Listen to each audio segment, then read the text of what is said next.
மீண்டும் ஒரு நிகழ்ச்சியில் உங்களை சந்திப்பதில் மகிழ்ச்சி அடைகின்றோம். அஸ்ஸலாமு அலைக்கும் வரஹ்மத்துல்லாஹி வபரகாத்துஹு. வழமை போன்று இன்றும் ஒரு முக்கியமான விடயம் தொடர்பாக நாங்கள் வழிகாட்டுதல்களை வழங்க இருக்கின்றோம். அந்த அடிப்படையில் இன்று சமூகத்தில் அதிகமாகவும் சர்வசாதாரணமாகவும், அதாவது குடும்ப சமூக கட்டமைப்பை சிதைக்கக்கூடிய விடயமாக பார்க்கப்படக்கூடிய டிவோர்ஸ்கள், விவாகரத்துக்கள் சம்பந்தமாக இன்று கலந்தாலோசிக்க இருக்கின்றோம். இதனூடாக இந்த விவாகரத்துக்கள் சமூகத்தில் எவ்வாறு காணப்படுகின்றன, இது தொடர்பில் இஸ்லாத்தில் வழங்கப்பட்டுள்ள வழிகாட்டுதல்கள் எவ்வாறு காணப்படுகின்றன, இதனை முஸ்லிம் சமூகத்திலிருந்து எவ்வாறு குறைக்கலாம் போன்ற பல்வேறு விடயங்கள் தொடர்பான தெளிவை இந்த நிகழ்ச்சியின் இறுதியில் எங்களால் பெற்றுக்கொள்ள முடியும் என்று நம்புகிறோம். அந்த அடிப்படையில் இன்றைய நிகழ்ச்சிக்கு வருகை தந்திருக்கின்றார் தஃப்சீர் துறை விரிவுரையாளர் மற்றும் லைஃப்போன் நிறுவனத்தின் CEO அஷேக் முஹம்மது ஃபகீஹுத்தீன் அவர்கள். முதலில் அவர்களை நிகழ்ச்சிக்குள்ளால் வரவேற்றுக் கொள்வோம். அஸ்ஸலாமு அலைக்கும் வரஹ்மத்துல்லாஹி வபரகாத்துஹு. வலைக்கும் அஸ்ஸலாம் வரஹ்மத்துல்லாஹி வபரகாத்துஹு. அண்மையில் வெளியான ஒரு செய்திதான், இந்த நாட்டிலே ஒரு நாளைக்கு 470 விவாக பதிவுகள் நடைபெறுவதாகவும் 400 விவாகரத்துக்கள் நடைபெறுவதாகவும் ஒரு தகவல் வெளியாகியுள்ளது. இந்த தரவை நீங்கள் எவ்வாறு பார்க்கின்றீர்கள்? உண்மையிலேயே எமது நாட்டிலே விவாகரத்து தொடர்பாக நாங்கள் கணிப்பிடுகின்ற இந்த புள்ளி விவரங்களை பார்க்குகின்ற பொழுது அது ஒரு கவலை தரக்கூடிய விடயமாகத்தான் இருக்கின்றது. இது உண்மையிலே இலங்கை நாட்டின் மொத்த எல்லா மதங்களுக்கும் உரிய ஒரு புள்ளி விவரமாகத்தான் நாங்கள் காணுகின்றோம். இலங்கை முஸ்லீம்களுடைய விவாகரத்து சம்பந்தமாகவும் பல்வேறு கணிப்பீடுகள் அவ்வப்போது நாங்கள் குறிப்பிடுவதை கண்டிருக்கின்றோம். அதனை நாங்கள் தொடர்ந்து அவதானிக்கின்ற பொழுது முஸ்லீம்கள் தரப்பிலும் விவாகரத்துக்கான விகிதம் அதிகரித்து கொண்டே தான் வருகின்றது. தினமும் எங்களுக்கு தெரியும், முஸ்லீம் காலி நீதிமன்றங்களுக்கு போனால் விவாக விடுதலைக்கான விண்ணப்பங்கள் வந்து கொண்டு தான் இருக்கின்றன. இதில் நாங்கள் 2 பகுதியை கவனிக்கணும். ஒன்று, தலாக் என்று சொல்லப்படக்கூடிய விவாகரத்து, விவாக விடுதலை என்பது இஸ்லாமிய பார்வையில் அது ஒரு பிரச்சனை அல்ல, அதை ஒரு பிரச்சனையாக பார்ப்பதும் இல்லை. காரணம் என்னவென்றால், தலாக் என்ற அந்த ஒழுங்கு இஸ்லாம் எங்களுக்கு குடும்ப வாழ்விலே விபத்துக்கள் ஏற்படாமல் தந்திருக்கக்கூடிய ஒரு தீர்வு. ஆனால் அந்த தீர்வுக்கு சில விதிமுறைகள் இருக்கின்றன, ஒழுங்குகள் இருக்கின்றன, நிபந்தனைகள் இருக்கின்றன, அதை பாவிக்கின்ற முறைமை இருக்கின்றது. அந்த ஒழுங்குகளையும் விதிகளையும் பாவிக்கின்ற முறைமைகளையும் அல்லாஹ் எங்களுக்கு அதனை அனுமதித்த அளவில் வைத்து நாங்கள் கையாளுகின்ற பொழுது சமூகத்திலே குடும்பங்களில் ஏற்படுகின்ற பல்வேறு தீர்க்க முடியாத பிரச்சனைக்கு நிச்சயமாக அது ஒரு தீர்வே ஒழிய அது பிரச்சனை அல்ல. இங்கு என்ன நடந்திருக்கின்றது என்றால், இந்த தகவல்கள் அல்லது இலங்கை சமூகத்தின் பல மாவட்டங்களின் அடிப்படையாக எடுத்த சில தகவல்களையும் நாங்கள் பார்க்குகின்ற பொழுது அது அதற்குரிய அந்த குடும்பத்தில் ஏற்படக்கூடிய எல்லா வகையான சின்ன சின்ன பிரச்சனைகளுக்கும் அவர்கள் விவாகரத்து என்பதை தீர்வாக காணுகின்ற பொழுது, அதன்பால் ஒதுங்குகின்ற பொழுதுதான் அது உண்மையிலே பிரச்சனையாக விஸ்வரூபம் எடுக்கின்றது. எனவே அந்த வகையிலே இத்தகைய புள்ளி விவரங்கள் எங்களுக்கு ஒரு அபாய அறிகுறியாகத்தான் இருக்கின்றது. அது ஏனென்றால் அதனை பயன்படுத்துகின்ற முறை, அதை தெளிவில்லாமல் நாங்கள் பயன்படுத்துகின்ற விதம், அதனுடைய ஒழுங்குகள் விதிமுறைகளை நாங்கள் பேணாமல் அதற்குள் செல்வதால் அது உண்மையிலேயே பெரிய ஒரு அபாயம்.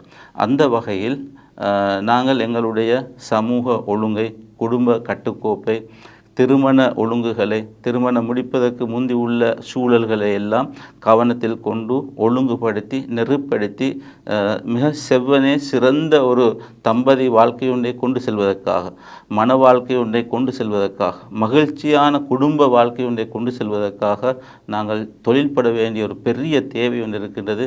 சமூகத்துக்குள்ளாலே மிகப்பெரிய ஒரு பொறுப்பு ஒன்று இருக்கின்றது என்பதைத்தான் இத்தகைய புள்ளி விவரங்கள் எங்களுக்கு கற்றுத்தருகின்றன.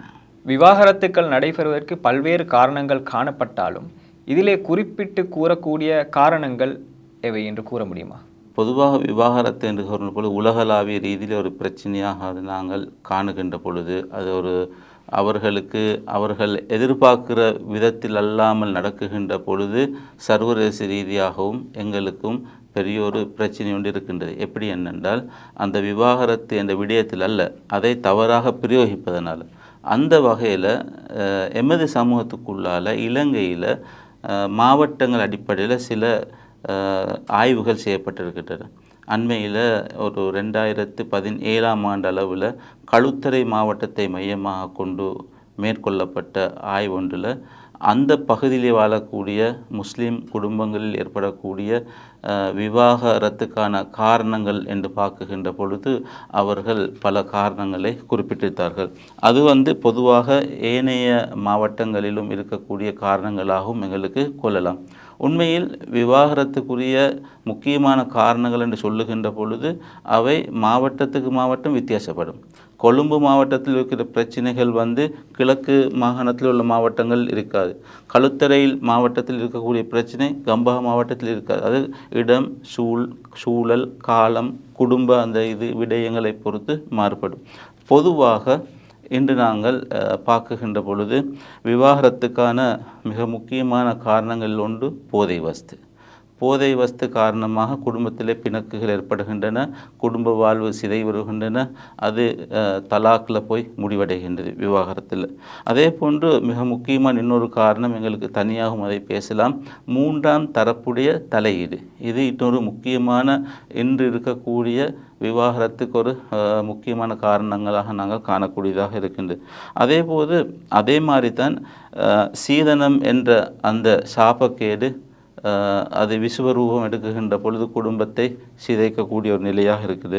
வயது வேறுபாடுகளும் பெரிய வயது ஏற்றத்தாழ்வுகளும் விவாகரத்துக்கு காரணமாக சொல்லப்படுகின்றன. இந்த வகையில் கல்வி தர வேறுபாடு, அதே போன்று சொத்து பங்கீட்டில் ஏற்படக்கூடிய பிணக்குகள், அதே போன்று சமூகத்தில் இருக்கக்கூடிய மோசமான நாங்கள் காணக்கூடிய கள்ள தொடர்பு என்று சொல்லக்கூடிய அந்த விடயங்கள், அதே போல் தாம்பத்தியத்தில் இருக்கக்கூடிய பலவீனங்கள், இப்படி இன்னொரு பல காரணங்கள் இருக்கின்றன.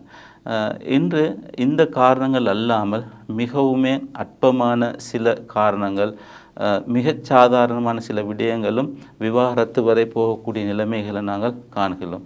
சாப்பாட்டுக்கு உப்பு போதாவிட்டாலும் சண்டை பிடித்து விவாகரத்துக்கு போகிற விடயங்கள் எல்லாம் இருக்கின்றன. எனவே இப்படி பல்வேறு காரணங்கள் இருக்கின்றன. இதுதான் உண்மையிலே சாபக்கேடை ஒழிய இஸ்லாம் தந்துள்ள தீர்வு முறை ஒரு சாபக்கேடாக நாங்கள் பார்க்க தேவையில்லை.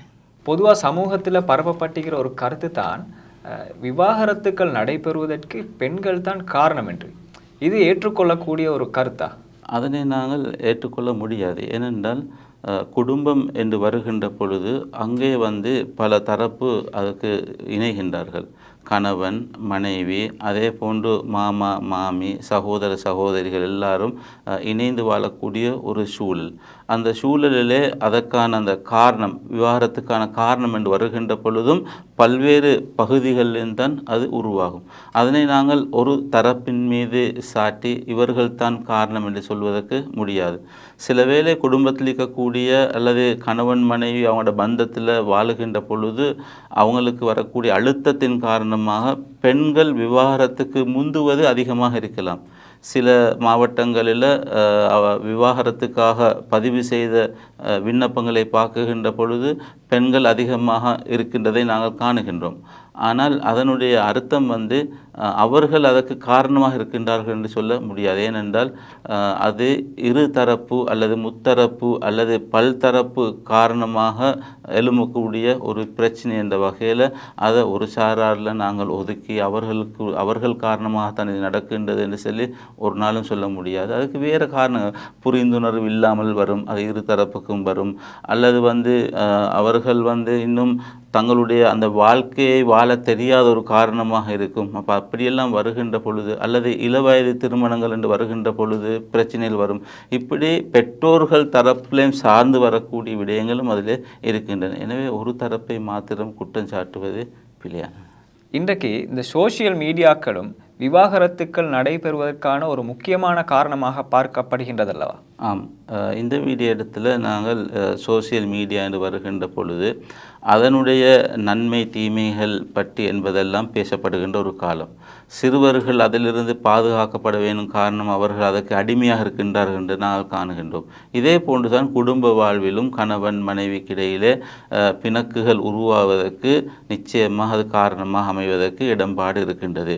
தங்களுடைய சோழிகளை செய்யாமல், பொறுப்புகளை செய்யாமல் அவர்கள் அந்த அவர்களுக்குரிய இன்பமான அந்த சோசியல் மீடியாவுடைய நிகழ்வுகளிலே மூழ்கி போகின்ற பொழுது நிச்சயமாக பிரச்சனைகள் வெடிப்பதற்கு காரணமாக இருக்கின்றன. எனவே அதிலே நாங்கள் என்ன செய்ய வேண்டும் என்றால் அதற்கு ஒரு ஒழுங்கை பேண வேண்டும். பொதுவாக இஸ்லாம் எல்லாவற்றுக்கும் வரையறைகளை கொடுத்திருக்கின்றன. அப்போ எது கூடும் எது கூடாது என்பது இருக்கின்றது. அந்த வகையிலே எல்லை மீறாமல் எங்களை கவனித்து கொண்டு எங்களுடைய வாழ்க்கை ஒழுங்கமைத்து கொண்டு நாங்கள் எங்களுக்குரிய ஓய்வு நேரங்களிலே சோசியல் மீடியாவை பயன்படுத்துவதால் நிச்சயமாக எந்த பிரச்சனையும் வரப்போவதில்லை. இது ஏன் வருகின்றது என்றால் அதற்கு ஒரு எல்லை இல்லை எங்கள்கிட்ட. அதை பயன்படுத்துகின்ற முறையிலும் ஒரு அளவுகோல் இல்லை. இதனால் அது எல்லாவற்றுக்கும் பொதுவான ஒரு பிரச்சனையாக இருக்கின்றதே ஒழிய அதுதான் காரணம் என்று சொல்வதற்கு முடியாது. ஆனால் உண்மை என்னவென்றால் அந்த எல்லை மீறுகின்ற பொழுது நிச்சயமாக பிரச்சனைகள் தோன்றும். தங்களுடைய கடமைகளை மறக்கின்ற பொழுது பிரச்சனைகள் தோன்றும். எனவே அந்த உரிய பொறுப்புகளை கடமைகளை மிகச் செவ்வனே செய்து கொண்டு அவர்களுடைய வாழ்க்கையை நாங்கள் அமைகின்ற பொழுது அது மங்களகரமான மகிழ்ச்சிகரமான வாழ்க்கையாக அமையும். நீங்கள் முன்னாடி கூறுனீங்க, அதாவது இந்த மூன்றாம் தரப்பினர் பற்றி, பெற்றோர்கள், குடும்பத்தவர்கள், உறவினர்கள், இவர்களுடைய தலையீடுகளும் இந்த விவாகரத்துக்களுக்கு அதிகமான தாக்கம் செலுத்துகின்றதல்லவா?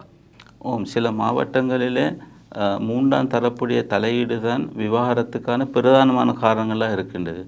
அப்போ அந்த வகையில் அதில் நாங்கள் மிக கவனமாக இருக்கணும். திருமணம் முடித்து கொடுத்ததற்கு பிறகு கணவன் மனைவியாக வாழுகின்ற அந்த சோடிகளுடைய விடயங்களில் அவர்கள் கலந்துரையாடி அவர்களுடைய பிரச்சனைகளை தீர்ப்பதற்கு நாங்கள் விட்டுவிட வேண்டும்.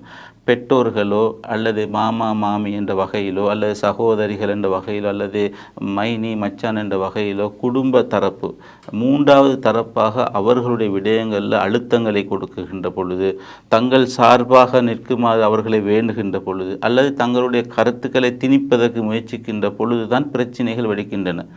இது விசேஷமாக எங்களுக்கு தெரியும். எந்த ஒரு சமூகத்தில் இருந்திருந்தாலும் நாங்கள் காணுகின்றோம், மாமா மாமி பிரச்சனை அல்லது மூன்றாம் தரப்பு பிரச்சனை மிக விஸ்வரூபம் எடுத்து பூதாகாரமாகவே குடும்பத்தை அழிக்கக்கூடிய நிலையில் இருக்கின்றன. இதில் மிக கவனமாக இருக்க வேண்டும். மருமக்களும் மாமிகளுக்கு இடையிலான உறவுகள் சம்பந்தமான புரிதல் ஒன்று தேவை. அவர்களுடைய இயல்புகள், அவர்களோடு எப்படி நடந்து கொள்ள வேண்டும், அவர்களுடைய அந்த வார்த்தைகளுக்கு எப்படி மதிப்பு கொடுக்க வேண்டும், அவங்களுடனான உறவை மிக நல்ல முறையில் அமைத்து கொள்வது எப்படி என்பதை உண்மையிலேயே திருமணத்துக்கு முன்பே அவர்கள் அதனை படித்து அந்த உளவியலை விளங்கி நடந்து கொள்வதற்கான வழிகாட்டல்களை பெற்றுக்கொள்ள வேண்டும்.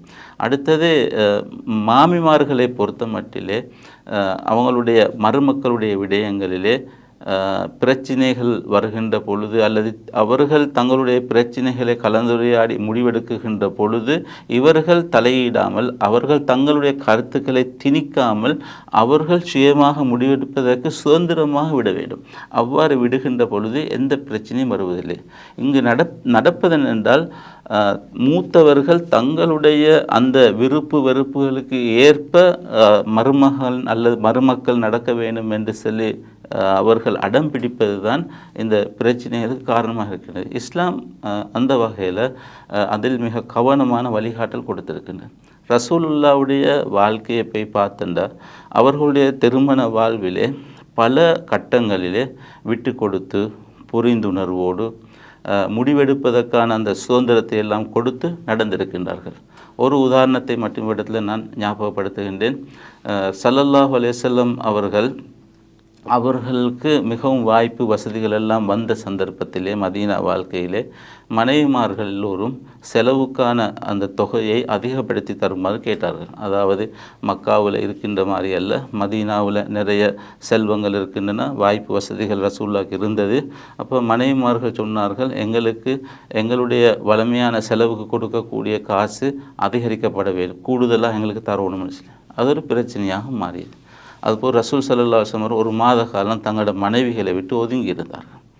அதற்கு பிறகு அவர்கள் அல் குர்ஆனுடைய வழிகாட்டின் அடிப்படையில் அவர்களுக்கு சுதந்திரம் கொடுத்தார்கள். விரும்பினா நீங்கள் என்னோடு இருக்கலாம், விரும்பினா நான் தலாக் சொன்னால் நீங்கள் விரும்பின மாதிரி நல்ல ஒரு வாழ்க்கையும் வாழலாம் என்று.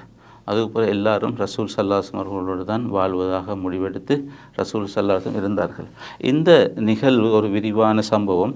அந்த நிகழ்வில் இந்த இடத்துல அந்த ரசூல் ஸல்லல்லாஹு அவர்கள் தன்னுடைய கருத்தை திணிக்காமல் எப்படி அழகாக அவங்களுடைய அந்த மனதுக்கு அதனை விட்டு அவர்கள் சிந்தையில் அதை கருத்தில் எடுத்து சரி என்று கண்டத்துக்கு பிறகு அந்த இணக்கப்பாட்டுக்கு வந்தார்கள் என்பதுதான் நாங்கள் புரிந்து கொள்ள வேண்டிய விடயம். என்னென்னா, ஸல்லல்லாஹு அலைஹி வஸல்லம் அவர்களுடைய விருப்பம் என்னவென்றால், எனக்கு வாய்ப்பு வசதிகள் இருந்தாலும் கூட, அவர்கள் கேட்கின்ற அளவை விட அதிகமாக கொடுப்பதற்குரிய சந்தர்ப்பம் இருந்தாலும் கூட எளிமையாக வாழ வேண்டும் என்பதுதான் அவர்களுடைய முடிவு. எளிமை என்பது ரசூல் ஸல்லல்லாஹு அலைஹி வஸல்லம் ஒரு இயல்பான பண்பாக இருந்தது. எனவே அவர்கள் நிறைய இருப்பதை சதக்கா கொடுப்பார்கள், மற்றவர்களுக்கு பகிர்ந்தளிப்பார்கள். தங்களுடைய வாழ்க்கை மிகவும் எளிமையாக இருக்கணும். அது மிக முக்கியமான ஒரு இது. இதனை மனைவிமார்களுக்கு அந்த கருத்தை திணிப்பதற்கு ரசூலா முடியவில்லை. நான் இப்படித்தான் தருவேன், இதை விட எனக்கு கூடுதலாக தர முடியாது, விரும்பினால் நீங்கள் எங்களோடு இருந்து கொள்ளுங்கள், இல்லாட்டி என்னை விட்டு செல்லுங்கள் என்றெல்லாம் வற்புறுத்தவில்லை. அவர்கள் புரிவதற்கான ஒரு மாத கால அவகாசம் கொடுத்தார்கள்.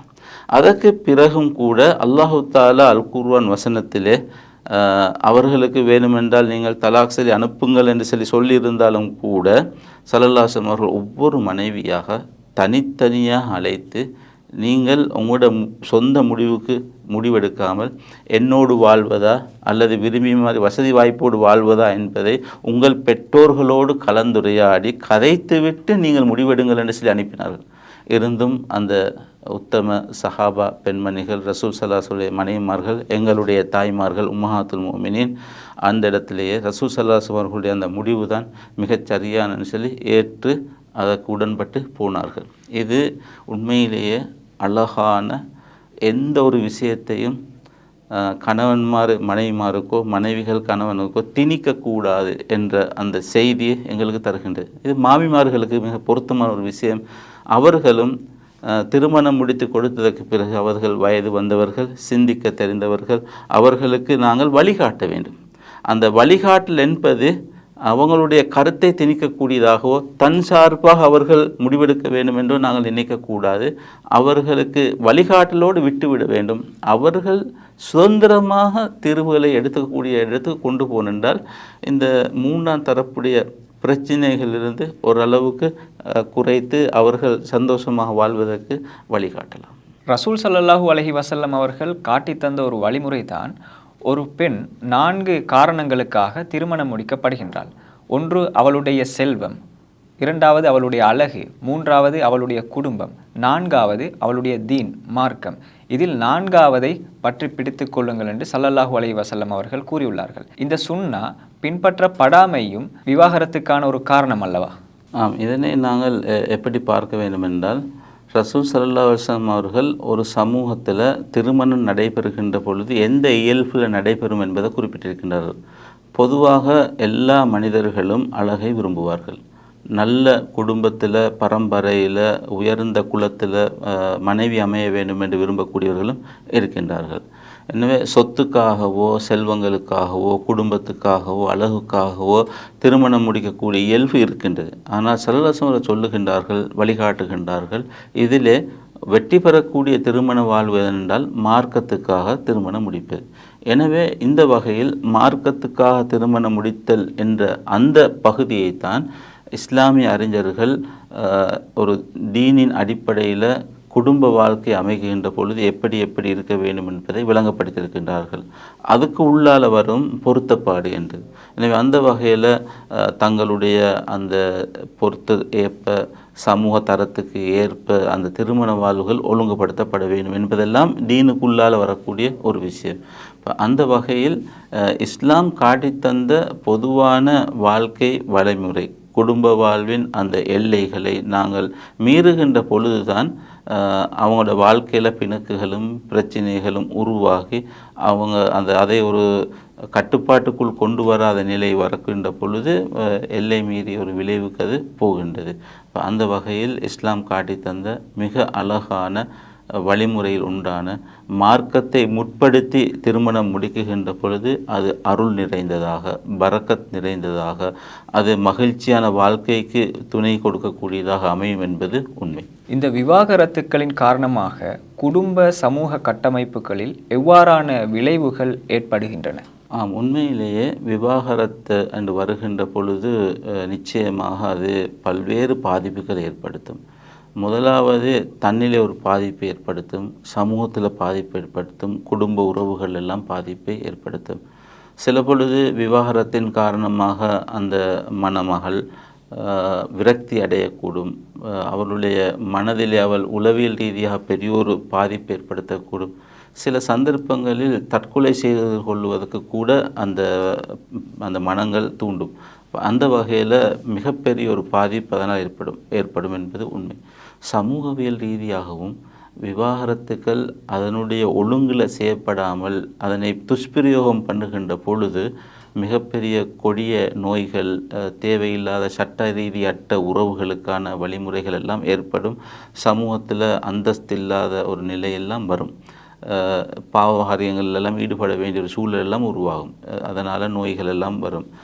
அது அவர்களுடைய பிள்ளைகளுக்கு பெரிய ஒரு அவமானத்தை கொடுக்கும், குடும்பத்துக்கும் ஒரு அவப்பெயரை கொண்டு வரும். இப்படி சமூக உறவுகள்லையும் விரிசலை ஏற்படுத்தும். எனவே இந்த விவாகரத்து என்பது அதனுடைய அந்த ஒழுங்குகளுக்கும் விதிகளுக்கும் அப்பால் நிறைவேற்றப்படுகின்ற பொழுது, அல்லது அதனை பயன்படுத்தக்கூடிய முறையில் பயன்படுத்தாமல் அற்பமான சில விடயங்களுக்காகவும் விவாகரத்து என்று வருகின்ற பொழுது அது சமூகத்தில், குடும்பத்தில், உறவுகளில், அது தன்னளவில் கூட மிகப்பெரிய பாதிப்புகளை ஏற்படுத்தும் என்பது நிதர்சனமான உண்மை. விவாகரத்து விடயங்களின் போது பல்வேறு அநீதங்கள் இடம்பெறுவதாக பரவலாக பேசப்படுகின்றன. இந்த அநீதங்களில் ஈடுபடக்கூடியவங்களுக்கு இஸ்லாத்தினுடைய நிலைப்பாடு எவ்வாறு அமையப்பட்டுள்ளது? விவாகரத்து என்று வருகின்ற பொழுது அதனை நாங்கள் தனியாக செய்யக்கூடிய ஒரு விடயமல்ல. அதை நாங்கள் நீதிமன்றத்துக்கு அல்லது காலி கோர்ட்டுக்கு நாங்கள் அதை கொண்டு செல்ல வேண்டும். அங்கே கொண்டு செல்ல போகின்ற பொழுது அங்கே அவர்கள் நம்பி போவது தங்களுக்கு நீதி கிடைக்கும் என்று தான் நம்பி போவார்கள். நீதி கிடைக்கும் என்று நம்பி போகிற இடத்திலே சட்டம், ஒழுங்கு, நேர்மை, வாய்மை என்று இருக்குகின்ற பொழுது அவர்களுக்கு ஒரு மன திருப்தி ஒன்று இருக்கும். நாங்கள் ஒரு பிரச்சனையை முன்வைத்திருக்கின்றோம், எங்களோட பிரச்சனைக்கு அழகான ஒரு தீர்வு கிடைக்கும் என்று நம்பி போகின்ற நேரத்தில் அந்த பிரச்சனைக்கு தீர்வு கிடைக்காமல் பக்கசார்பாகவோ அல்லது வேறு வகையான அழுத்தத்தின் காரணமாக ஒரு தரப்புக்கு சார்ந்து நின்றோ தீர்ப்புகள் கொடுக்குகின்ற பொழுது அது பெரியோரு குழப்பத்தையும் மனக்கசப்பையும் சமூக சீர்கேடுகளையும் உருவாக்கும். அதனால் தேவையில்லாத பிணக்குகள் இன்னும் உருவாகும் என்ற இது நாங்கள் காணலாம். எனவே எக்காரணம் கொண்டும் யாரும் இரு தரப்புக்கு நீதி, சமாதானம், நியாயம் கொடுக்க வேண்டும் என்று நாங்கள் ஒரு குழுவை அமைக்குகின்ற பொழுதோ அல்லது அதற்காக நியமிக்கப்பட்டிருக்கின்ற காலி கோர்ட்டுக்கு போகின்ற பொழுதோ அல்லாவை பயந்து கொள்ள வேண்டும். இதுதான் மிக முக்கியமான அடிப்படை. நாங்கள் அல்லாவுக்கு பயந்து இறையச்சத்தோடு இவர்களுடைய பிரச்சினைக்கு தீர்வு கொடுப்பது தான் எங்களுடைய பணி என்பதை முதற்கண் நிறுத்தி பொறுப்புணர்ச்சியோடு நடைபெறுகின்ற பொழுது அந்த அநீதிகளிலிருந்து, அநீதி இழைக்கப்படுவதிலிருந்து அல்லது அந்த வழக்கை கொண்டு வரக்கூடிய தரப்புக்கு அநீதி இழைக்கப்படுவதிலிருந்து அவர்களை காப்பாற்றி வெற்றிகரமான மறுவாழ்வுக்கான ஒரு வாய்ப்பாகவும் அதனை அமைத்து கொள்ள முடியும். விவாகரத்துக்கள் தொடர்பில் இஸ்லாம் கூறியுள்ள வழிகாட்டுதல்கள் என்ன? இந்த வழிகாட்டுதல்களை அடிப்படையாக கொண்டு முஸ்லீம் சமூகத்தை விட்டும் இந்த விவாகரத்துக்களை எவ்வாறு குறைக்கலாம் என்று கூற முடியுமா? ஆம், இது மிகவும் முக்கியமான ஒரு கேள்வி. உண்மையிலேயே நான் ஆரம்பத்திலே சொல்லுகின்ற பொழுது விவாகரத்து என்பது ஒரு பிரச்சனை அல்ல, தீர்வு என்றதை குறிப்பிட்டேன். அந்த வகையிலும் இஸ்லாம் சொல்லுகின்ற விவாகரத்தின் ஒழுங்குகளை பார்க்குகின்ற பொழுது, அதன் விதிமுறைகளை பார்க்குகின்ற பொழுது அது முதலாவது ஒரு தீர்வாக அமைகின்றது. அடுத்தது விவாகரத்து என்பது பல்கி பெருகாமல் கட்டுப்படுத்துவதற்கும் அதனை ஒரு கட்டுக்கோப்பில் வைத்துக்கொள்வதற்கும் உதவியாக அமைகின்றது. அடுத்ததாக விவாகரத்து ஒரு பிரச்சனையாக நோக்கப்படாமல் உண்மையிலேயே அது தீர்வு என்று மனங்கொள்கின்ற அளவுக்கு அதனுடைய சட்டத்திட்டங்கள் இருப்பதை நாங்கள் காணலாம். சூரா அத்தலாக்கிலே அல்லாஹு தாலா தலாக் சம்பந்தமாக, விவாகரத்து சொல்லுகிற விதிமுறைகள் சம்பந்தமாக குறிப்பிட்டிருக்கின்றான். அதே போன்று சூரா பக்ராவிலும் தலாக்குரிய சட்டங்களை தெளிவாக பேசியிருக்கின்றான். இன்னும் பல சூறாக்களிலும் தலாக் சம்பந்தமான வசனங்கள் வந்திருந்தாலும் சூரா பக்ராவில் ஒரு பெரிய ஒரு பகுதி வருகின்றது. சூரத்துல் தலாக்கில் ஆரம்ப பகுதிகள் முழுமையாக இந்த தலாக்குக்குரிய சட்டங்களைத்தான் விவரிக்கின்றன. அந்த வகையில் நாங்கள் உண்மையிலேயே இந்த தலைப்பு சம்பந்தமாக பேசுகின்ற பொழுது கட்டாயம் ஒவ்வொருவரும் தெரிந்து கொண்டிருக்க வேண்டிய விஷயம் என்னவென்றால், தலாக் என்பது என்ன, இஸ்லாம் கூறுகின்ற தலாக் என்றால் என்ன, அது எப்படி அமுல்படுத்தப்பட வேண்டும் என்ற விவரங்களை அல் குர்ஆன் சுன்னாவின் ஒளியில் கற்றுக்கொள்ள வேண்டும். அவ்வாறு கற்றுக்கொள்ளுகின்ற பொழுதுதான் அது ஒரு தீர்வு என்பதையும் அது பிரச்சனை அல்ல என்பதையும் புரிந்து கொள்ள முடியும். அந்த வகையிலே யா அய்யுஹன் நபியே என்று விழித்து இதா தல்லக்துமுன் நிசா ஃபதல்லிகூஹுன்ன லிஇத்தத்திஹின்ன, தலாக் சொல்லுகின்ற பொழுது இத்தாவுக்குரிய காலத்தை கணிப்பிட்டு நீங்கள் தலாக் சொல்லுங்கள் என்று அல் குர்ஆன் சூரா தலாக்கின் 1வது வசனத்திலே குறிப்பிடுகின்றது. அந்த வசனத்துக்கு சஹாபாக்கள் கொடுத்த விளக்கத்தை வைத்து பார்க்குகின்ற பொழுது, தலாக் சொல்லுகின்ற பொழுது இத்தாவுக்குரிய காலத்தை கணிப்பிட்டு தலாக் சொல்லுங்கள் என்றால் என்ன என்பதை இப்னு அப்பாஸ் ரலியல்லாஹு அவர்கள், இப்னு உமர் ரலியல்லாஹு அவர்களுடைய ஹதீஸ் இப்படி பார்க்குகின்ற பொழுது அவர்கள் அதற்குரிய பொருளை மிக தெளிவாகவும் ஸல்லல்லாஹு அலைஹி வஸல்லம் ஹதீஸும் மிக அழகாகவும் அதனை சொல்லுகின்றன. இந்த விளக்கங்களை நாங்கள் பார்க்குகின்ற பொழுது ஒரு மனிதன் தலாக் சொல்லுகின்ற பொழுது அந்த தலாக் சொல்லக்கூடிய காலம் அவதானிக்கப்பட வேண்டும். அவன் எப்பொழுது தலாக் சொல்லுகின்றான், அதாவது தன்னுடைய மனைவி மாதாவிடாயிலிருந்து நீங்கி சுத்தமாக இருக்கின்ற நேரத்திலே உறவு கொள்ளாமல் இருக்கக்கூடிய காலப்பகுதியில் தலாக் சொல்ல வேண்டும் என்பதைத்தான் இந்த வசனம் எங்களுக்கு குறிப்பிடுகின்றது. அல்லாஹ் தஆலா மிக முக்கியமாக அவன் ஸல்லல்லாஹு அலைஹி வஸல்லம் குறிப்பிட்டது போல ஹலாலாக்கப்பட்ட விடயங்களை மிகவும் வெறுப்புக்குரியது தலாக் என்ற அந்த ஹதீஸின் அடிப்படையில் தலாக் என்பது விருப்பத்துக்குரிய ஒரு விடயம் அல்ல. தலாக் என்பது ஏனைய நாங்கள் குடிப்பது போன்று சாப்பிடுவது போன்று முபாஹான ஒரு விஷயமும் அல்ல. அது ஒரு தேவைக்காக, ஒரு தீர்வாக, இக்கட்டான ஒரு நேரத்தில் கடைசியான ஒரு ஆயுதமாக பயன்படுவதற்கு குடும்ப ஒழுங்குகளை அல்லாஹு தாலா எங்களுக்கு ஆகுமாக்கி வைத்திருக்கக்கூடிய ஒரு விடயம். அதனால்தான் அந்த தலாக் என்ற அந்த கடைசி ஆயுதத்தை பயன்படுத்துகின்ற பொழுது ஃபதல்லிகூஹுன்ன லிஇத்தத்திஹின்ன, தன்னுடைய மனைவி மாதாவிடாய் காலத்தில் இல்லாமல் சுத்தமாக இருக்கின்ற காலமாக இருக்க வேண்டும். சுத்தமாக இருக்கின்ற காலத்திலும் உடலுறவு கொள்ளாமல் இருக்க வேண்டும். அந்த நேரத்தில் தான் தலாக் சொல்ல வேண்டும். அந்த தலாக் தான் ஏற்றுக்கொள்ளப்படும். அதுதான் உண்மையான தலாக்குரிய முறை. இப்போ இது தெளிவாக அல் குர்ஆன் சொல்லுகின்ற ஒரு விடயம். சஹாபாக்கள் அதற்கு விளக்கம் கொடுத்திருக்கின்றார்கள். இப்னு உமர் ரலியல்லாஹு அவருடைய ஹதீஸும் இதை தெளிவுபடுத்தியிருக்கின்றன. இப்படித்தான் தலாக் சொல்ல வேண்டும். இதற்கு மாற்றமாக தலாக் சொல்லி வந்த நேரத்தில் ரசூல் ஸல்லல்லாஹு அலைஹி வஸல்லம் அவர்கள் திரும்பவும் உன்னுடைய மனைவியை சேர்த்துக்கொள், திருப்பி அழைத்துக்கொள், கணவன் மனைவியாக வாழ வேண்டும் என்று தான் குறிப்பிட்டிருக்கின்றார்கள். அந்த வகையில் முதலாவது நாங்கள் புரிந்து கொள்ள வேண்டிய விடயம், விவாக விடுதலை என்ற அந்த வார்த்தையை சொல்லுகின்ற பொழுது அதற்குரிய காலம், நேரம், அவகாசம் அவதானிக்கப்பட வேண்டும். அது மிகவும் இலகுவான ஒன்று அல்ல என்பதையும் புரிந்து கொள்ள வேண்டும். அதை இன்னும் கொஞ்சம் விரிவாக விளக்கக்கூடிய மற்றொரு ஹதீஸில் மனைவி சுத்தமாக இருக்கக்கூடிய காலம் அல்லது கருவுற்றிருக்கக்கூடிய காலம் என்று வருகின்றது. அப்போ கருவுற்றிருக்கக்கூடிய காலத்தில் தலாக் சொல்லலாம் என்று அது சொல்லுகின்றது. இப்பொழுது எங்களுக்கு ஒரு கேள்வி வரும், ஏன் ஒரு மனிதனுக்கு இவ்வளவு தடைகளை போட்டு அல்லது கால அவகாசம் எடுத்து தலாக் சொல்வதற்குரிய முறைமை அல்லாஹ் வைத்திருக்கின்றான் என்று ஒரு கேள்வி ஒன்று வர வேண்டும். இப்போ தனக்கு ஏற்படக்கூடிய ஒரு வகையான கோபம், அந்த விருப்பம் இல்லாத ஒரு நேரம், வெறுப்பு வந்து அந்த நேரத்தில் தலாக் செல்கின்ற பொழுது அவன் தன்னுடைய மனைவியுடைய அந்த தலாக் செல்லக்கூடிய பகுதியில் காலத்தில் இருக்கிறாளா என்று பார்ப்பது என்று வருகின்ற பொழுது அல்லாஹு தாலா அதே வசனத்தில் குறிப்பிடுகின்றான். அல்லாஹு தாலா புதியொரு சூழலை நிகழ்வுண்டை உருவாக்கலாம் என்று சொல்லி. அப்போ கிட்டத்தட்ட ஒரு குறிப்பிட்ட ஒரு மாத காலம் தேவைப்படும் தலாக் செல்வதற்கு. என்றால் மனைவி உபாதைக்குள்ளான மாதாவிடாய்க்குரிய காலத்தில் இருந்தென்றால் அதிலிருந்து நீங்கி சுத்தமாகி உறவு கொள்ளாத ஒரு நிலைக்கு வருகின்ற பொழுது குறிப்பிட்ட ஒரு காலம் எடுக்கும். அந்த காலப்பகுதிக்குள் ஏற்பட்ட மன எழுச்சி, கோபதாபம் அல்லது விருப்பமின்மை, வெறுப்பு இவைகள் சமாதானமாக மாறும். அல்லது அவைகளை மறந்து வாழக்கூடிய ஒரு புதிய சூழல் ஒன்று உருவாகும். பிரிந்து வாழ தேவையில்லை என்று இணக்கமாக போம் என்ற ஒரு முடிவுக்கு வருவதற்குரிய சூழலை ஏற்படுத்தும். எனவே அல்லாஹு தஆலா தலாக் என்ற அந்த விவாக விடுதலை என்ற அந்த வார்த்தையை சொல்வதற்கான அவகாசத்தை பெற்றுக்கொள்கின்ற இடைக்காலத்துக்குள்ளேயே சமாதானமாக செல்லலாம் என்ற ஒரு எதொன்று இருக்கின்றது. இது மிக முக்கியமான ஒரு விடயம். அடுத்ததாக இன்னொரு விஷயம், இஸ்லாமிய வரையறைகளை பார்க்குகின்ற பொழுது குடும்பத்தில் ஏற்படக்கூடிய பிணக்குகளின் பொழுது உடனே தலாக் என்ற இடத்துக்கு போவதற்கு சொல்லில்லை, அப்படி போகிறதுக்கு அனுமதிச்சில்லை.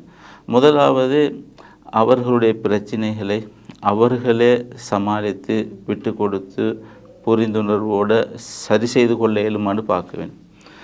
அவ்வாறு இல்லாமல் பிளவுக்கு உட்படும் பிரிந்து போகும் உறவு முறியும் என்ற ஒரு நிலைக்கு வருவதாக பயந்தென்றால் இரண்டு தரப்பிலிருந்தும் ஒருவரை நியமித்து மிகவும் அறிவுள்ள, புத்தி சாதுரியமுள்ள, பிரச்சினைகளை இணக்கப்பாட்டுக்கு கொண்டு வர முடியுமான ஆற்றல் உள்ள, ஆளுமை உள்ள 2 பேரை தெரிவு செய்து அவர்கள் அதற்காக பாடுபட்டு அந்த பிரச்சனைகளை தீர்ப்பதற்கு முயற்சிக்க வேண்டும். நவீன காலத்தில் நாங்கள் இதனை சமாதான ஒரு தூதுக்குழு என்று சொல்லலாம், அல்லது இரு தரப்பையும் இணக்கப்பாட்டுக்கு கொண்டு வரக்கூடிய ஒரு கவுன்சிலிங் விடயமாக பார்க்கலாம், அல்லது வேறு வகையான சமாதானத்தை ஏற்படுத்தக்கூடிய ஒரு வடிவமைக்கப்பட்ட ஒரு இடமாக அது இருக்கலாம். இதுவும் ஒரு கட்டம். இதையும் தாண்டி பிளவுக்கு போக வேண்டிய ஒரு நிலை வந்தால்தான் இறுதி தீர்வாகத்தான் தலாக் என்றது வரும். அவ்வாறு வந்தாலும் கூட அடுத்த கட்டமாக அந்த குர்ஆன் வசனம் சொல்லுகின்ற அற்புதமான ஒரு விஷயம் என்னவென்றால், ஒரு முறை தலாக் சொல்வது. அவனோட வாழ்க்கையில் இப்படி ஒரு பிரச்சனை ஏற்பட்டு ஒரு முறை தலாக் சொன்னால் அந்த தலாக் தான் முதலாவது தலாக். சூரத்துல் பக்ரால தலாக்கு மர்ரத்தான், 2 தடவைகள் என்று சொல்லும். 3ஆவது தடவையில் 2 பேரும் பிரிஞ்சு போகணும். அப்போ அது 2 தடவைகள் என்பது வாழ்க்கையில் ஒரு சந்தர்ப்பத்தில் தலாக் சொன்னால் அதுதான் முதலாவது தடவை. அவ்வாறு சொன்னதற்கு பிறகு அல் குர்ஆன் தெளிவாக சொல்லுகின்ற மட்டும் ஒரு வழிமுறை என்னென்றால், தன்னுடைய அந்த தலாக் சொல்லப்பட்ட மனைவியை தன்னுடைய வீட்டிலேயே குடியமர்த்த வேண்டும். அவர்கள் 3 மாத காலம், சுமார் 3 மாத காலம் அந்த வீட்டில் தான் இத்தா இருப்பார். அந்த இத்தாவுடைய காலத்தில் பெண்மணி அலங்கரித்து கொண்டு, பொதுவாக கணவன் மரணித்தால் இத்தா இருப்பது வித்தியாசம். ஆனால் தலாக் சொல்லப்பட்ட பெண், அதுவும் தலாக் ரஜியை என்று சொல்லக்கூடிய திருப்பி அழைப்பதற்குரிய காலப்பகுதியான அந்த காலப்பகுதியில் இருக்கின்ற பொழுது அலங்கரித்து கவர்ச்சியாக இருக்க வேண்டும் என்றெல்லாம் உலமாக்கள் அதுக்கு விளக்கம் கொடுத்திருக்கின்றார். அப்போ அந்த வகையில் தலாக் செல்லப்பட்ட பெண் வீட்டில் இருப்பாள், மிக அழகான முறையில் கவர்ச்சியாக அலங்கரித்து இருப்பாள். அந்த 3 மாத காலத்துக்குள்ளே திரும்பவும் சமாதானமாக சேர்ந்து வாழக்கூடிய ஒரு சூழல் ஒன்று தான் அங்கே இருக்கின்றது. இது இறை வழிகாட்டல். அப்பொழுது அவர்கள் அந்த 3 மாத காலத்துக்குள் சமாதானமாகினால் தன்னுடைய மனைவியாக அவர்கள் அழைத்து வாழ்ந்துட்டு போகலாம். அதுக்கு 2 சாட்சிகள் தான் தேவை. அப்போ இப்படியெல்லாம் இதுதான் நான் ஆரம்பத்தில் இருந்து சொல்லுகிறேன், தலாக் பிரச்சனை அல்ல, அது ஒரு தீர்வு. ஆனால் நாங்கள் பயன்படுத்துகின்ற முறையில் தான் அது பிரச்சனையாகி ஒரு சாபக்கேடு போல நாங்கள் பார்க்கிறோம். அப்படியான ஒன்று அல்ல என்பதை தான் நாங்கள் புரிந்து கொள்கிறோம். அதற்கு பிறகு வாழ்க்கையில் இன்னொரு தடவை தலாக் சொல்ல வேண்டி ஏற்பட்டிருந்தால் அதுதான் 2வது தடவை. அப்படித்தான் அந்த தலாக்கை நாங்கள் பார்க்குற. 1வது தடவை, 2வது தடவை, 3வது தடவைன்னு சொல்லி. மற்றபடி எங்களோட சமூகத்தில் இருப்பது போன்ற முத்தலாக் என்று தல்லக் துக்கி என்று சொல்வதனால 3 தலாக் நிறைவேறுவதில்லை என்பது தான் பெரும்பான்மையான அறிஞர்களுடைய கருத்து. இது ஒரு விஷயம். அதே போன்று இந்த தலாக் அவர்களை இப்படி சொல்வதற்கு பல்வேறு வழிகளை வச்சு அல்லாஹ் தஆலா எவ்வாறு அந்த பிளவுபடாமல் சமாதானமாகி இணங்கி போகலாம் என்பதற்கான வழிகாட்டில் தான் அதுக்குள்ளாலே கொடுத்திருக்கிறார். ஒரு விஷயத்தை நாங்கள் விளங்கிக் கொள்ளணும். குடும்ப வாழ்வு என்பது அது ஏற்றம் இறக்கம் கொண்டது, மேடு பள்ளங்களை கொண்டது. அதில் அப்பப்போ கோபதாபங்கள் வரும், அவங்க முரண்பட்டு கொள்வாங்க, சமாதானமாகி கொள்வாங்க. இதெல்லாம் ரசூலுல்லாஹ்வோட குடும்பத்திலே நடந்தது. ரசூலுல்லாஹ்வோட குடும்பத்தில் தினமும் சஹாபா இந்த உம்மஹாத்துல் முஃமினீன்கள் ரசூலுல்லாஹ்வோட கதைக்காமல் பேசாமல் அந்தி வரங்காட்டியும் இருக்கக்கூடிய பகுதியெல்லாம் இருக்குது. உமர் ரலியல்லாஹு அன்ஹு அவர்கள் ஆச்சரியப்பட்டு தங்களோட மகள்கிட்ட போய்த்து ஹப்ஸா ரலியல்லாஹு கேட்டு, மியா நீங்கள் ரசூலுல்லாஹ்வோடு இப்படியெல்லாம் இருக்கிறான்னு கேட்கும். ஓ, அது சர்வசாதாரணம்னு சொன்னாங்க. எனவே நாங்கள் என்ன விளங்குகிறோம் என்றால், குடும்ப வாழ்வு என்பது ஏற்றத்தாழ் உள்ளதாக இருக்கும், மேடு பள்ளம் உள்ளதாக இருக்கும். அங்கே அவர்கள் சில நேரங்களில் கோபதாபங்களோடு நடக்கக்கூடியதாக இருக்கும். இதற்கு மிக நல்ல ஒரு சம்பவத்தை நான் இந்த இடத்துல சொல்ல விரும்புகின்றேன். எங்களுக்கு தெரியும், அதில் மைமூனா ரலியல்லாஹு அவர்கள் ஒரு நாள் அவங்களோட வாழ்க்கையில் ஒரு சம்பவம், ரசூல் ஸல்லல்லாஹு அலைஹி வஸல்லம் அவர்கள் அவர்களுடைய தினத்திலே இரவிலே தங்கியிருந்து தஹஜ்ஜுடைய நேரத்தில் வெளியிலே போயிட்டார்கள். ரசூல் ஸல்லல்லாஹு அலைஹி வஸல்லம் வெளியே போனதும் மைமூனா ரலியல்லாஹு அவர்கள் தங்களுடைய அறை கதவை தாழ்பாலிட்டு மூடிவிடுகின்றார்கள். திரும்பி ஸல்லல்லாஹு அலைஹி வஸல்லம் அவர்கள் வருகின்றார்கள், கதவு மூடப்பட்டிருக்கின்றது. அப்போ அது தஹஜ்ஜுடைய நேரம், ஒரு அர்த்த ஜாமம். இந்த நேரத்தில் ரசூல் ஸல்லல்லாஹு அலைஹி வஸல்லம் அவர்கள் வெளியில் போட்டு மனைவி கதவு மூடினண்டா எங்களோட காலத்தில் என்ன நடக்கும்? நிச்சயமாக இது மட்டுமே போதும் தலாக் சொல்லி வீட்டுக்கே மனைவி அனுப்புறதுக்கு. ஆனால் ஸல்லல்லாஹு அலைஹி வஸல்லம் அவர்கள் அந்த ஜாமத்தில் மனைவியோடு உரையாடுகின்றார்கள். நான் எங்கே போனேன் தெரியுமா? நான் வெளிவாசலுக்கு போனேன், சிறுநீர் கழிப்பதற்காகத்தான் வெளியே சென்றேன் என்று விளக்கம் சொல்லுகின்றார்கள். அவ்வாறு விளக்கம் சொன்னதுக்கு பிறகு மைமூனா ரலியல்லாஹு அவர்கள் அதை புரிந்ததுக்கு பிறகுதான் கதவை திறந்து உள்ளுக்கு எடுத்தார்கள். உண்மையில் நடந்த என்னென்றால், மைமூனா ரலியல்லாஹு நினைத்தார்கள், என்னுடைய தினத்தில் எனக்குரிய நேரத்தில் இன்னொரு மனைவியிடம் சென்று விட்டார் என்று நினைத்துத்தான் கதவை மூடினார்கள். அப்போ இப்படியான அந்த ரோஷத்தை ஸல்லல்லாஹு அலைஹி வஸல்லம் அவர்கள் மதித்தார்கள். அது பெண்களுக்கே உண்டு, இயல்பான உண்டு என்பதை புரிந்தார்கள். என் தரப்பால் நடந்தது என்ன என்பதற்கு தெளிவான விளக்கம் கொடுத்தார்கள். இதுதான் நடந்தது. இவ்வாறு தெளிவான விளக்கம் கொடுத்து ஒளிவு மறைவில்லாமல் கதைத்து பேசி புரிந்துணர்வோடு இணங்கி போகக்கூடிய குடும்ப வாழ்வு தான் வெற்றிகரமான குடும்ப வாழ்வு. எந்த பிரச்சனையும் இல்லாமல் எந்த நாளும் ஏறு வரிசையிலே செல்லக்கூடிய குடும்ப வாழ்வு என்று இல்லை என்பதைத்தான் ஸல்லல்லாஹு அலைஹி வஸல்லம் அவர்கள் எங்களுக்கு கற்றுத்தருகின்றார்கள். எனவே அந்த வகையில் சின்ன சின்ன அற்ப விடயங்களுக்கெல்லாம் நாங்கள் தலாக் என்ற அந்த ஆயுதத்தை கைக்கு எடுக்காமல் விட்டு கொடுத்து புரிந்துணர்வோடு மன்னித்து மறந்து நாங்கள் வாழுகின்ற பொழுது நிச்சயமாக மகிழ்ச்சியான ஒரு குடும்ப வாழ்வு வரும் என்பதை அல் குர்ஆனும் சுன்னாவும் எங்களுக்கு வழிகாட்டுகின்றது.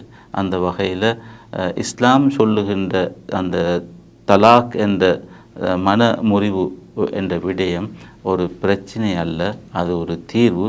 அதனுடைய வரையறைகளிலும் அதனுடைய ஒழுங்குகளிலும் அதை கட்டுப்பாட்டோடும் அல்லாஹ் தந்த அந்த எல்லைக்குள் வைத்து நாங்கள் அதனை பயன்படுத்துகின்ற பொழுதும் அது சுமூகமான குடும்பத்தில் எந்த ஒரு ஆபத்தும் வராமல் மகிழ்ச்சியான ஒரு குடும்பமாக வாழ்வதற்குரிய வழிகாட்டல் என்பதில் எந்த சந்தேகமும் இல்லை.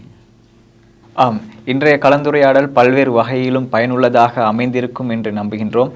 அந்த அடிப்படையில் இன்னும் ஒரு கலந்துரையாடலில் இன்னும் ஒரு நிகழ்ச்சியில் சந்திக்கும் வரை விடைபெறுகின்றோம். நான் நளீர் நசீர்.